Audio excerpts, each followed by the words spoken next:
Ashama akkam jirtu fayyaa keessan nageenyi baraarri waaqayyo siinii baay'atu faay an jetture nagaa gaafadhu si yaadanii jiru bar akkam jirtu ri nanqaanessi akkam jirtu ri nanqaanessi akkam jirtu daawwattoota eebbaaf jirtu nagaa keessanii kinoo jechaan jirtu re intala tokko ishiin arrabsuusan beektamti ishee karaa keessan arrabsuusan intalli tokko jirti maqaan ishee sittani makamaa yeroo baay'ee ishiin abochiftu qoy kamma sitti mutta takkan arrabsa in arrabsin dura na arrabni maal si maalo qoy xiqqoo ishiin arrabsa anni ko xiqqoo ishee arrabsu maoon arrabsa gaarii miti dura osoo beekin arrabsa odoon beekin arrabsa yeroo guyyaadhaan ishiin abochisaa oltu do'atti dhageeyaa artumu inna akkamitti namni waan badaa nama sinitti godhetti waan gaarii jedha malee deebisaan arrabsaan jedhu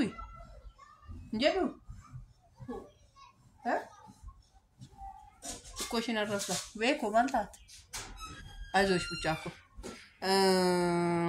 arrabsuu dhafan qophaa'ee jira atis na arrabsina maqaan ishee suutanii sitti mamaadhaatis na arrabsuudha ishii na bochiftu san ishii na arrabsitu san in arrabsita miti na arrabsitan dura natti waan in arrabsu nama in arrabsitu amsaalu ishii karaa keessaa na arrabsitu san in arrabsitu ati ishii karaa keessaa dhufte na arrabsitu san karaa keessaa jechuun karaa kottumee asiin kottumee na arrabsina sadi karaa keessaa jechuun eessaan si arrabsiti karaa waatsaappii maal jettee waan ishiin hin jenne iyyuu hin jiru maaliif si arrabsiti gaa anoon beeku dhimma ishiin irraa qabdu lakki maaliif na arrabsitaa inni sababa isaa gaafadhu eeka gaafachuuf ani kamaaree oluma geenyatu sunuma faana gaafachuuf ani badu lafaa kaatee si arrabsiti lafumaa kaatee ta'e bara meeqa seetti yoo xiqqaate bara meeqa kaatee na anoon beeku yommuu wal dabarsiifte ikkoo anis hin beeku bara 2000 fi qosti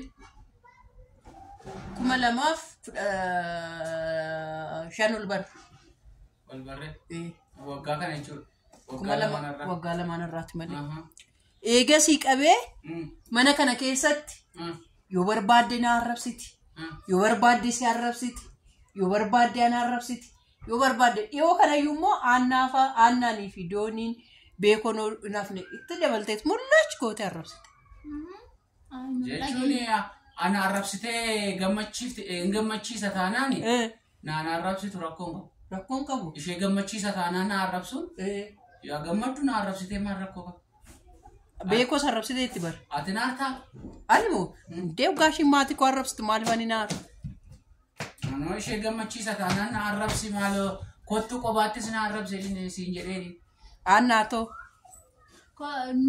salattaree koo kasattanima jechuun hojii qabadhe kenniifiif ka qoricha mucamayyoo ajira kor ijoollee beekoodha waaqayyo si haa fayyisu jedhaani kun asitti ciistee turti baay'ee dhukkubsatteerti beekoon dhukkubsatteerti waaqayyo si haa fayyisu jedhaani beekoon ko baay'ee na jalaa dhukkubsatteerti manaa kennuu leen dhufa fidee dhufee jira garuu fo'a baay'ee qabdi ara bishaan abbaa kenniifiif ariifadheetuma wareessituudha waan hin ta'eefan odeessituudha waan hin ta'eefan dafee too saaqqadhee haannatti nama arrabsuuf jechuudha innaa abbaan eebbus itti dabalamee tarraffamaa ture hundi keenya iyyuu waan mana kana keessa jiru hundi keenya iyyuu arraffamaa turre maqaa meeqa qabdi seetan maqaa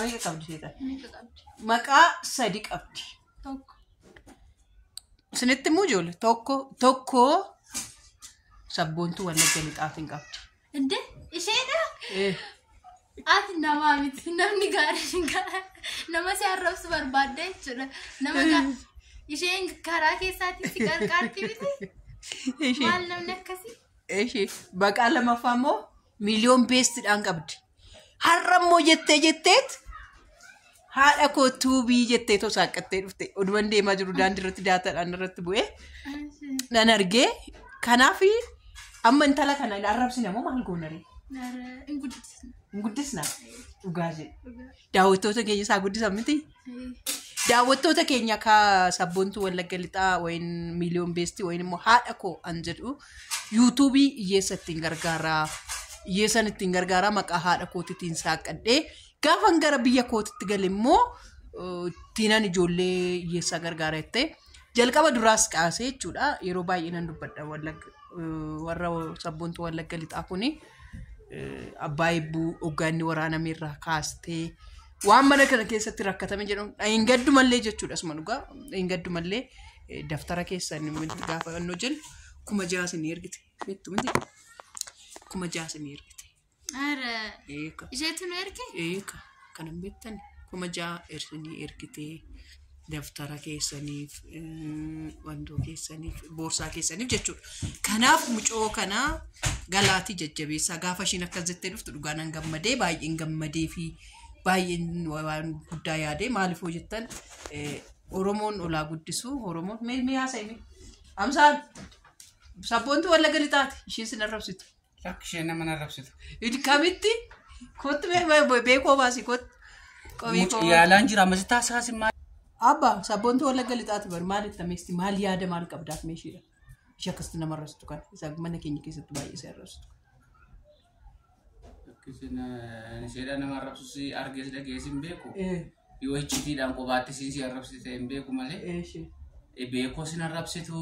Eebbaa sin arrabsitu. Haannaa sin arrabsitu. Doonii sin arrabsitu. Siin immoo hin beeknu kaate irra oolta waan ta'eef miidiyaa kanarra tarii dogoggora hojjettee si arrabsiteedha. Maal immoo ragaa baataaf mana keenya keessatti eegan arrabsitu jettee maal akka isheen ragaa bahuu dandeessu meesti. Waan mee tokko mee waan lamaan tokko ragaa bahee. Maal waan tokko lama see waan dhibbaanuu ragaa bahee fixu waa'ee ishee. Isheen nama qaxaleedha. Nama qaaliidha. Yaadaan nama gargaara nama bira dhaabatti. Maallaqaan nama bira dhaabatti. Garee jaartee nama yuutuubara nama gootii. Ijoollee yuutuubarii akkatti saaqqatan wallaalanii kottaa saaqqadhaa moniin isin taasisaa jettee gareetti gashitee ijoollee meeqa guddistii. Isheen nama gaariidha. Isheen nama gaariidha. Kanaaf jechuudha yeroo abbaan eebbuu waraaname lakkoofsa tokko an argeessu isheedha. Alatti aanee dhiiga kee an argeessuudha. Innaa yeroo san olii gadi fiiddee asiif achi jettee ijoollee garee guddina Oromoo keessa jiran qarshii walitti qabsiiftee hin dubbattu garuu kana godhe jettee toon dubbattu suma dhugaa. Yaa namoota gadi baheetu dubbachuu fi dida malee jechuudha. Amma immoo yuutuubii haaraadhaan dhufte haadha qo'an jedhu. Isa immoo hiyyeessanitti gargaaraa. Yoon barbaade piraankii maraadhee deemetoo biyyatti hoggaa galanii akka biyya Arabaa birriin hin jirtu nama hundumaa akkasitti nama immoo gargaaruun qaba. Kuni mul'ata kootii jettee. Kanaafuu yuutuubicha akka isaan jajjabeessanis nan barbaade. Jajjabeessaa mee dhaamsa qabdu daawwattoota keenyaas.